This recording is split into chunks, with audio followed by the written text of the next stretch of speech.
Dear students, आज हम करेंगे एक्सरसाइज 5.4 जिसमें हमें क्या करना है, एक कॉम्प्लेक्स नंबर को उसकी पोलर फॉर्म में लेकर आना है। पोलर फॉर्म क्या होती है हमारे पास, z is equal to r cos theta plus iota sine theta. मतलब जनरली जो हमारे पास z इज इक्वल टू क्या होता है, a plus iota b। a किससे रिप्लेस हो जाता है, आर कोस थीटा से, और b किससे रिप्लेस हो जाता है, आर साइन थीटा में, किसके अंदर, जो भी हमारे पास पोलर फॉर्म होती है। ठीक है। 5.4 में दो बातें ध्यान रखने की है। एक मॉडुलस हमने कैसे निकाला था पिछली एक्सरसाइज में, under root of a square plus under root of b square. यहाँ पर मॉडुलस हम दूसरे तरीके से निकालेंगे। बात दोनों में सेम है क्योंकि यहाँ पोलर फॉर्म में दे रखा है, तो उसी के अकॉर्डिंग हम निकालेंगे। ठीक है। फिर इसमें एक टर्म आती है आर्ग्यूमेंट ऑफ जेड, या फिर हम बोल देते हैं एम्पलीट्यूड ऑफ जेड। ये जो पोलर फॉर्म होता है इसको क्या क्या भी कहा जाता है, एम्पलीट्यूड फॉर्म। ठीक है। इसमें जो करते क्या है, ए की वैल्यू निकालते हैं in terms of r cos theta, फिर हम बी की वैल्यू निकालते हैं in terms of r sine theta. Next term इसके अंदर जो है वो क्या है हमारे पास, आर्ग्यूमेंट ऑफ जेड और एम्पलीट्यूड ऑफ जेड। इसको कैसे लिख सकते हैं, आर्ग्यूमेंट ऑफ जेड और एम्पलीट्यूड ऑफ जेड, ये किसके बराबर होता है, टेंजेंट ऑफ थीटा। ठीक है। जिसका मतलब क्या होता है, imaginary Z divided by real Z. इसका इमेजनरी पार्ट कितना होता है, बी, और रियल पार्ट कितना होता है, ए। ठीक है। जो ये थीटा की वैल्यू आती है, ये किसके बीच में लाई करती है, फर्स्ट एंड सेकंड क्वाड्रेंट में। ये क्वाड्रेंट का जो कॉन्सेप्ट है चैप्टर 3 में है, वो आपको क्लियर करवा दिया जाएगा। ठीक है। अगर थर्ड एंड फोर्थ क्वाड्रेंट में अगर वैल्यू लाई करेगी, तो उसके लिए हम क्या करते हैं, थीटा को 2 पाई में से माइनस कर देते हैं। थीटा को कर देते हैं हम 2 पाई में से माइनस। ठीक है। अब इसके बाद उसने क्या कहता है, find the modulus and principal argument of the following numbers and express them in modulus amplitude form. Method बिल्कुल सेम है। जितने भी क्वेश्चंस हैं सभी में हमने एक ही चीज करनी है। देखो, सबसे पहले 1 प्लस अंडर रूट माइनस 3, इसको कैसे लिख सकते हैं, 1 प्लस अंडर रूट 3 आयोटा। ये किसके बराबर है हमारे पास, जेड के। अब मान लिया जेड क्या है हमारे पास, किसकी फॉर्म में लेकर आना है, पोलर फॉर्म में। तो जेड को किसके, जो हमारे पास ये कॉम्प्लेक्स नंबर फॉर्म में दे रखा है, इसको मैंने क्या पुट कर दिया है, r cos theta plus iota sine theta. क्या पुट कर देंगे हम, r cos theta plus iota sine theta. क्या पुट कर देंगे हम, r cos theta plus iota sine theta. अब रियल पार्ट रियल से कंपेयर हो जाएगा और इमेजनरी पार्ट से कंपेयर हो गया। यहाँ जो आर होता है वो क्या होता है हमारे पास, वो होता है एक हमारे पास कॉम्प्लेक्स, मॉडुलस। क्या होता है, मॉडुलस। ठीक है। तो आर कोस थीटा किसके बराबर हो जाएगा, 1, और आर साइन थीटा किसके बराबर हो जाएगा, 1।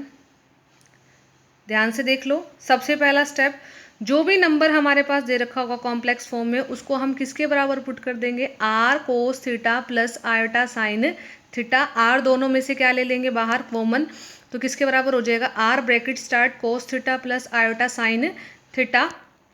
आर कोस थीटा किसके बराबर हो जाएगा, 1, क्योंकि रियल पार्ट है ये। और आर को साइन थीटा किसके बराबर हो जाएगा हमारे पास, √3 के, जो हमारे पास क्या है, इमेजनरी पार्ट। ये सारी थ्योरी एक बार ध्यान से देख लो।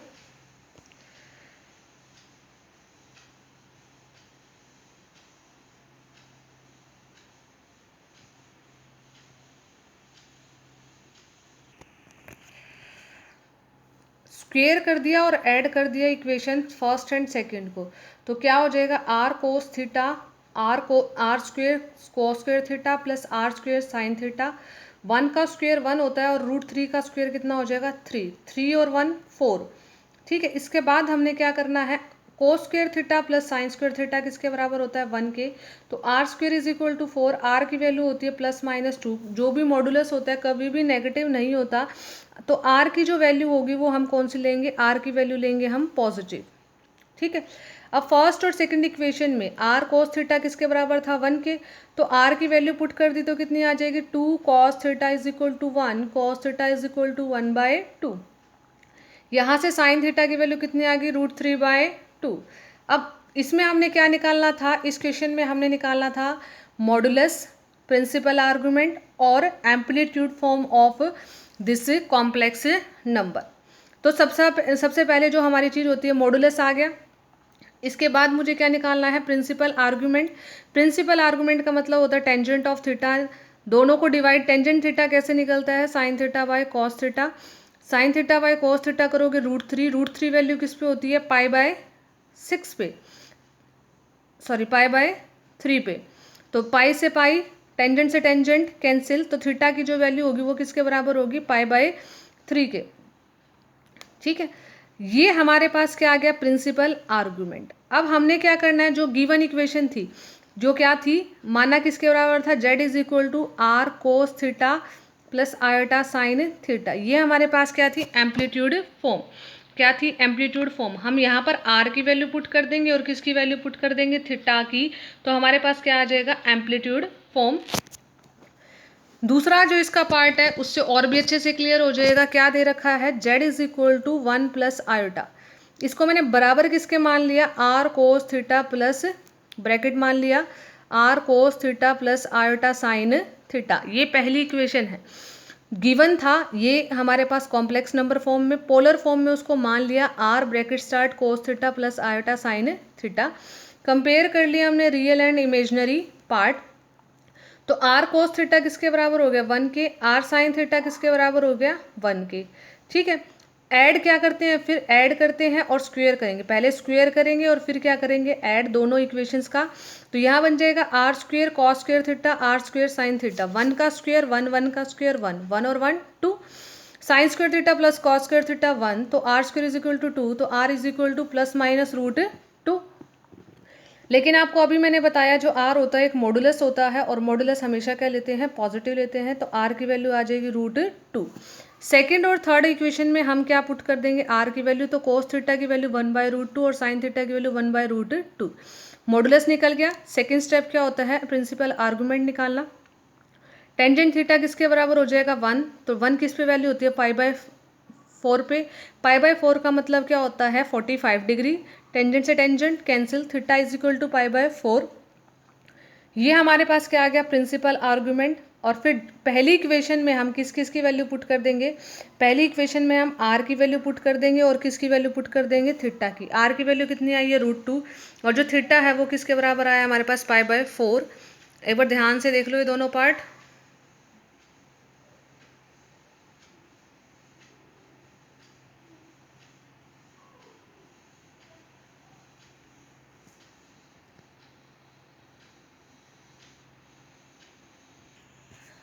इसके बाद थर्ड पार्ट दे रखा है, z= माइनस का 2 आयोटा दे रखा है। तो माइनस के 2 आयोटा को मैंने क्या मान लिया, r cos theta plus iota r sin theta. क्या करेंगे, रियल और इमेजनरी पार्ट। इसमें खाली क्या दे रखा है हमारे पास, इमेजनरी पार्ट। तो इसके अंदर जो रियल पार्ट है वो किसके बराबर हो जाएगा, 0 के। r cos थीटा = 0 और r sin थीटा किसके बराबर हो जाएगा, -2 के। स्क्वेयर करेंगे और हम क्या कर देंगे, फिर इसको add, r² cos square theta plus r² कितना हो जाएगा, साइन स्क्वायर थीटा। -2 का स्क्वायर कितना हो जाता है, 4। दोनों में से r² common, sine square theta plus cos square theta = 4। r² की जो वैल्यू है वो किसके बराबर आ जाएगी, +2 के। सिंप्लीफाई, इस r की वैल्यू पुट कर देंगे यहाँ पर सेकंड और थर्ड में। cos थीटा एक बार 0 और cos थीटा = -1। जब साइन क्या है माइनस और cos क्या है 0, तो वो कौन से क्वाड्रेंट में वैल्यू हो जाएगी हमारे पास, माइनस का π/2, क्योंकि नेगेटिव है बाहर आ जाएगा। ठीक है, क्योंकि माइनस का साइन, माइनस का π/2, क्योंकि माइनस का इन्फिनिटी बनेगा और माइनस का इन्फिनिटी का मतलब माइनस का π/2, माइनस का π/2 आ जाएगा। ये क्या आ जाएगा, प्रिंसिपल आर्गूमेंट। फिर इसके बाद क्या कहता है, π/2 प्लस साइन माइनस का π/2। ठीक है, ये है हमारे पास अगला। इसको मैं, इस -π/2 को मैं यू भी निकाल सकती हूँ, क्योंकि देखो साइन तो नेगेटिव है और कोस क्या पॉजिटिव। तो वैल्यू जो है वो हमारे कौन से क्वाड्रेंट में है, थर्ड क्वाड्रेंट में। थर्ड क्वाड्रेंट की वैल्यू कितनी होती है, पाई प्लस π/2। तो ये कितना हो जाएगा, 3π/2। ये वैल्यू कितनी आ गई हमारे पास, थर्ड क्वाड्रेंट की वैल्यू है। तो थर्ड क्वाड्रेंट की वैल्यू को किस में से माइनस करते हैं हम, 2π माइनस जो भी एंगल होता है उसमें से क्या घटा देते हैं, 2π। क्या हो जाता है, 2π घट जाता है। तो 2π को क्या कर देंगे, सब्ट्रैक्ट। ठीक है, ध्यान से देख लेना ये। ऐसे इसका फोर्थ पार्ट कर रखा है। इस टर्म को हम पहले क्या कर लेंगे, सिंप्लीफाई करने के बाद इस फॉर्म में आ गई। सभी में एक ही स्टेप करना है, z is equal to r cos theta. Real और इमेजनरी पार्ट्स को हमने क्या करना है, रियल पार्ट और इमेजनरी पार्ट को क्या करना है, अलग अलग करना है, फिर उनका स्क्वायर करना है, फिर ऐड करना है। आर आ जाएगा, आर का मतलब होता है मॉडुलस। आर की वैल्यू सेकंड और थर्ड इक्वेशन में पुट करनी है, तो साइन और कॉस की आ जाएगी। बस ध्यान रखना इनकी, क्योंकि साइन पॉजिटिव आता है और कॉस नेगेटिव आता है, तो ऐसा किस क्वाड्रेंट में होता है, सेकंड क्वाड्रेंट में। और सेकंड क्वाड्रेंट की वैल्यू जो है वो क्या होती है, पाई में से माइनस होती है। ठीक है, आप लोगों को टेबल दे रखी है आपके बुक में, चैप्टर थर्ड में, वो एक बार रिवाइज कर लेना, बाकी आपको करवा दिया जाएगा पूरा थर्ड चैप्टर अच्छे से। ठीक है, टू बी केयरफुल, सभी में एक ही स्टेप करना है। पहला step, z is equal to r cos theta plus iota sine theta. Real part और इमेजनरी पार्ट को हम अलग अलग कर लेंगे। थर्ड स्टेप क्या होगा, दोनों का स्क्वायर करना है और क्या करना है, दोनों को ऐड। यहाँ से क्या आ जाएगी, आर की वैल्यू। आर की वैल्यू को हम आर की वैल्यू से हम कोस थीटा और साइन थीटा की वैल्यू आ जाएगी। जब कॉस और साइन की वैल्यू आ जाएगी तो टेंजेंट थीटा की आ गई, तो इसका मतलब क्या आ गया हमारे पास, आर्गुमेंट आ गया। और आर्गुमेंट आने के बाद जो भी थीटा की वैल्यू है और जो आर की वैल्यू है उसको हम क्या कर देंगे, इक्वेशंस में put. This is the fifth part of the question. First question, simplify किया दोनों टर्म को, आंसर कितना आ रहा है, इसको डिवाइड करके आंसर कितना आ गया, 1। जेड इज इक्वल टू 1, तो इसको कॉम्प्लेक्स नंबर की फॉर्म में लिखा जाएगा, तो z is equal to 0 plus iota किसके बराबर पुट करते हैं, r cos theta plus iota sine theta. Compare कर लिया रियल और इमेजनरी पार्ट, रियल पार्ट हो जाएगा r cos theta is equal to 1 और इमेजनरी पार्ट कितना हो जाएगा, r sine theta is equal to 0। Square किया इसका, स्क्वेयर किया इसका, तो r square cos square theta plus r square sine square theta is equal to 1। तो आर स्क्वेयर की जो वैल्यू है वो किसके बराबर आ गई, 1। Cos theta is equal to 1 और sine theta is equal to 0। Tangent theta 0 by 1 0, तो 0 वैल्यू किस पे होती है, 0 डिग्री पे, तो थीटा की वैल्यू कितनी आ जाएगी, 0 डिग्री। पुट कर देंगे यहाँ पर, सिंपल।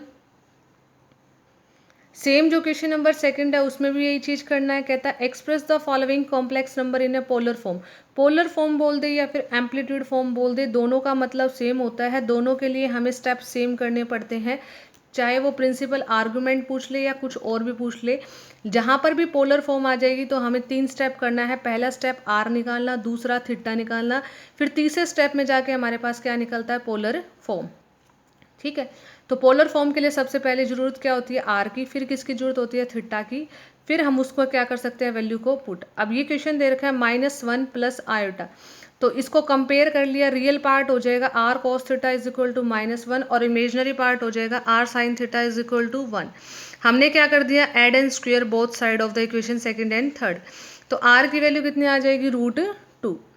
कहाँ पुट कर दी, सेकंड और थर्ड में। कॉस थीटा की वैल्यू आ गई यहाँ पर, डिवाइड करोगे तो देखो कॉस तो नेगेटिव है और साइन पॉजिटिव है। ये कब होता है, जब कहाँ होगा, साइन पॉजिटिव होता है सेकंड क्वाड्रेंट में और कॉस नेगेटिव होता है सेकंड क्वाड्रेंट में। और सेकंड क्वाड्रेंट की वैल्यू को मैंने आपको पहले भी बताया, पाई में से माइनस करते हैं। पाई का मतलब होता है 180 डिग्री, पाई बाय 4 का मतलब होता है 45 डिग्री।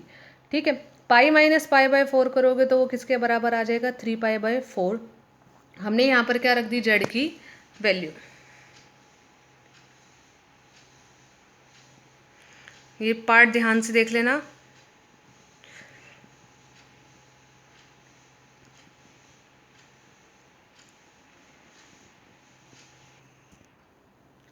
सेकेंड पार्ट दे रखा है इसका, z is equal to iota -1 cos π/3 plus iota sine π/3। अब कोस π/3 का मतलब क्या होता है, कोस 60 डिग्री। कोस 60 डिग्री की वैल्यू 1/2। साइन π/3 का मतलब क्या होता है, साइन 60 डिग्री, और साइन 60 डिग्री की वैल्यू होती है √3/2। ठीक है, हमने पुट कर दिया, ये डिनोमिनेटर वाला 2 कहाँ चला गया, यहाँ पर। इस टर्म को हमने क्या कर दिया, रेशनलाइज। क्या किया है, सिंपल रेशनलाइज।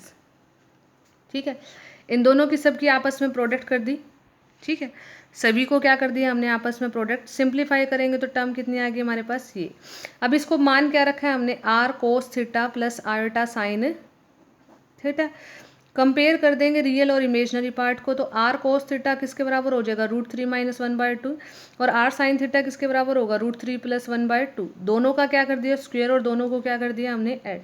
सिंप्लीफाई करेंगे तो जो टर्म आएगी किसके बराबर आएगी 8/4। 8/4 का मतलब क्या हो जाएगा 2। ठीक है, तो r square is equal to 2, तो आर इज इक्वल टू √2। यहाँ भी वैल्यू को पुट कर दिया। अब कोस थीटा की वैल्यू कितनी आ जाएगी, ये 2 इसके नीचे चला जाएगा, ये कितना आएगा साइन थीटा। साइन थीटा और कोस थीटा को डिवाइड करेंगे तो किसके बराबर आएगा √3 + 1, √3 - 1। ठीक है, तो इसको सिंप्लीफाई करेंगे तो 2 + √3 की फॉर्म में आ जाएगी, हमारे पास एंगल की फॉर्म आएगी, थोड़ी कॉम्प्लिकेटेड आएगी इसमें। ठीक है,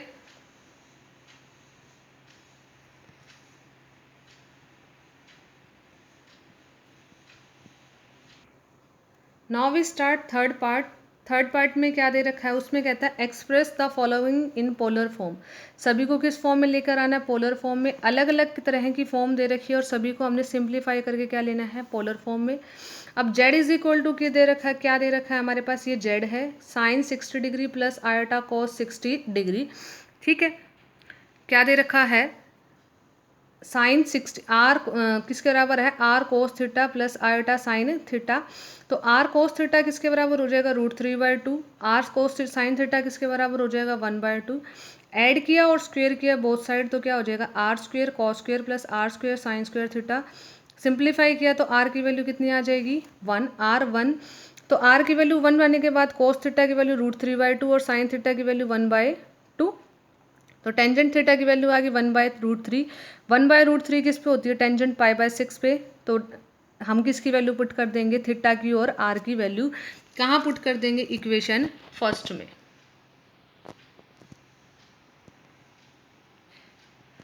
ठीक है, सेम सेकंड में दे रखा है, कहता है साइन 120 माइनस आयोटा कोस 120 जेड के बराबर है। पहले इसको सिंप्लीफाइड फॉर्म में ले लेंगे। रूल क्या कहता है, कोस 180 माइनस थीटा किसके बराबर होता है, माइनस कोस थीटा के, और साइन 180 माइनस थीटा किसके बराबर होता है, साइन थीटा के। सेकेंड क्वाड्रेंट की वैल्यू है ये। तो यहाँ इस 120 को कैसे लिख दिया, 180 - 60, और इस 120 को भी कैसे लिख दिया, 180 - 60। तो ये तो किसके बराबर हो जाएगा, साइन 60 के, क्योंकि सेकंड क्वाड्रेंट की वैल्यू है। और ये किसके बराबर हो जाएगा, माइनस कोस 60 डिग्री के, तो माइनस माइनस क्या हो जाएगा प्लस। अब साइन 60 की वैल्यू कितनी होती है, √3/2, और कोस 60 की वैल्यू होती है 1/2। दोनों की वैल्यू मैंने यहाँ पुट कर दी। अब हमने क्या करना है, रियल पार्ट और इमेजनरी पार्ट को करना है। आगे का काम बिल्कुल सेम है, दोनों में जैसे हमने पहले किया था एज इट इज़ है। और क्या आ जाएगी, थीटा की वैल्यू, और उसको हम क्या कर देंगे, सिंप्लीफाई करके पुट कर देंगे।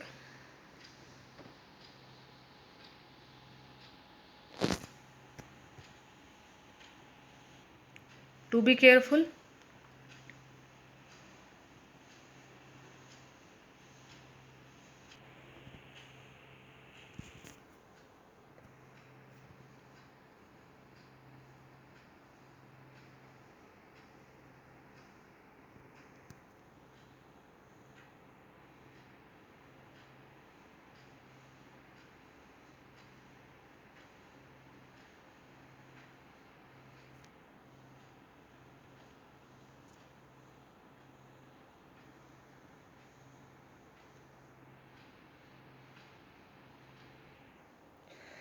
जिसका थर्ड पार्ट है, ये सेकंड पार्ट का आंसर है।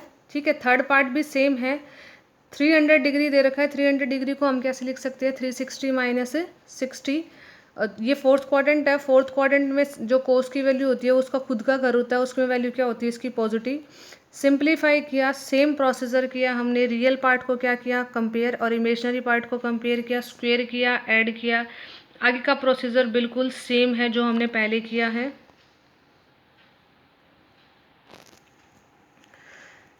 फ्रॉम सेकंड एंड थर्ड से कोस थीटा की साइन थीटा की वैल्यू आएगी, फिर टेंजेंट थीटा की वैल्यू आएगी, और सीधा हम उसको क्या कर देंगे, इक्वेशन में पुट।